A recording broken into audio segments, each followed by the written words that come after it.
बिस्मिल्लाहिर्रहमानिर्रहीम। अस्सलाम वालेकुम। रूहानी दुनिया चैनल को देखने वाले मोअज़्ज़िज़ ख़वातीन व हज़रात, उम्मीद है कि आप सब लोग खैरियत से होंगे और ईमान की बेहतरीन हालत में होंगे। आज की वीडियो में मनो सलवा का तारीख़ी वाक़या बयान करूँगी। ये कौन सी कौम है जिनकी वजह से आज तक हमारे खानों में असर है और हमारे खाने ख़राब और सड़ जाते हैं? किस नबी की बदुआ है? लेकिन इससे पहले अगर आप मेरे चैनल पर नए हैं और मेरे चैनल को सब्सक्राइब नहीं किया है तो मेरे चैनल को सब्सक्राइब करके बेल आइकन प्रेस कर दें और वीडियो शुरू करने से पहले दुरूद इब्राहिम पढ़ लें। अल्लाहुम्मा सल्ली अला मुहम्मदिन व अला आले मुहम्मदिन कमा सल्लैता अला इब्राहीम व अला आले इब्राहीम इन्नका हमीदुम मजीद। अल्लाहुम्मा बारिक अला मुहम्मदिन व अला आले मुहम्मदिन कमा बारकता अला इब्राहीम व अला आले इब्राहीम इन्नका हमीदुम मजीद।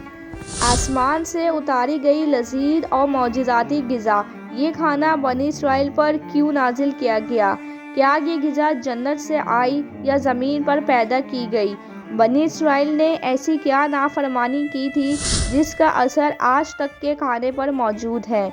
जब अल्लाह ताला ने कौम बनी इस्राइल को मिस्र से निकाला और फ़िरौन से निजात दे दी और तमाम बनी इस्राइल मुसलमान हो गए और हज़रत मूसा अलैहिस्सलाम को इत्मीनान नसीब हो गया, तो अल्लाह ताला का हुक्म हुआ बनी इस्राइल के इस लश्कर को लेकर बैतुल मुक़द्दस में दाखिल हो जाए।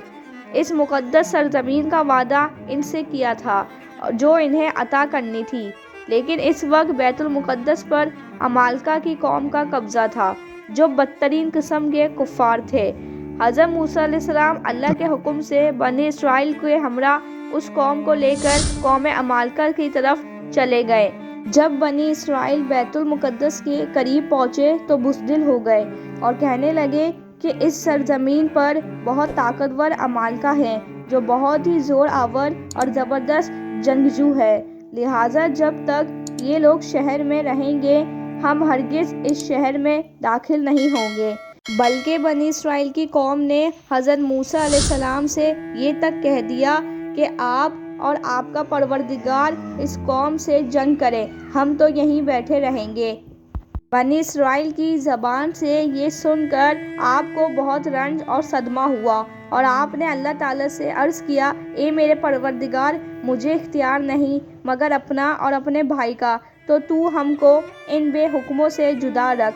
इस दुआ पर अल्लाह ने अपने गज़ब और जलाल का इजहार करते हुए फरमाया, जिसका तर्जुमा ये है, तो वो ज़मीन इन पर हराम है, 40 बरस तक भटकते फिरे ज़मीन पे, तुम इन बेहुक्मों का अफसोस ना खाओ।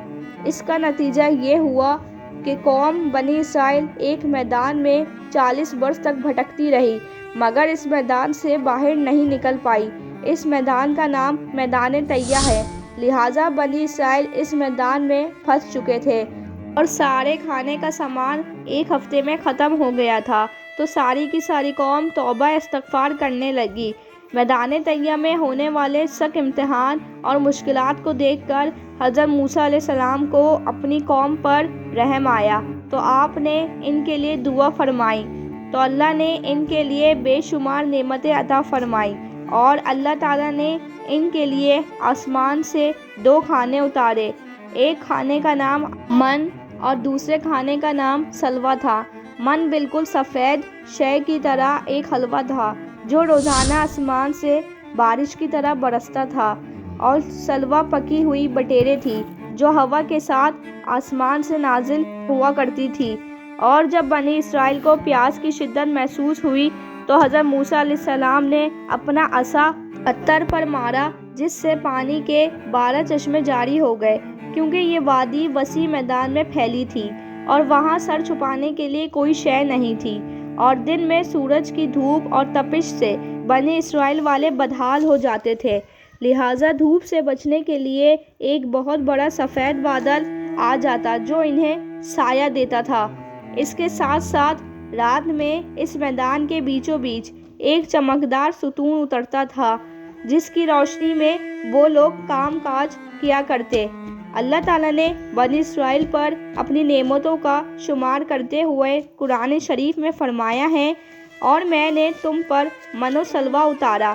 इस मनो सलवा के बारे में ये हुक्म था कि तुम लोग रोज़ाना इसको खा लिया करो اور کل کے لیے ہرگز جمع نہیں کرنا۔ مگر کچھ لوگوں کو اس کا ڈر تھا کہ اگر کل من و سلوہ نہیں اترا تو ہم اس میدان میں بھوکے رہ جائیں گے، تو کچھ لوگوں نے اس کو جمع کر لیا، تو نبی کی نافرمانی سے ایسی نحوست پھیل گئی، جو کچھ ان لوگوں نے جمع کیا تھا وہ سب سڑ گیا اور آئندہ کے لیے اس کا اترنا بند ہو گیا۔ اس لیے آپ صلی اللہ علیہ وسلم نے فرمایا کہ بنی اسرائیل اگر نہ ہوتے تو نہ یہ کھانا کبھی خراب ہوتا اور نہ گوشت سڑتا۔ کھانے کا خراب ہونا اور گوشت کا سڑنا اسی تاریخ سے شروع ہوا، ورنہ اس سے پہلے نہ کھانا کبھی سڑا اور نہ گوشت کبھی خراب ہوا۔ یہ ویڈیو آپ کو آج کی دیکھنا اور سننا اچھا لگا ہو تو میری ویڈیو کو لائک کر دیجیے گا، شیئر کر دیجیے گا اور ساتھ ہی میرے چینل کو سبسکرائب کر کے بیل آئیکن کو پریس کر دیجیے گا۔ ملتی ہوں اگلی ویڈیو میں، مجھے دیجیے اجازت، اللہ حافظ۔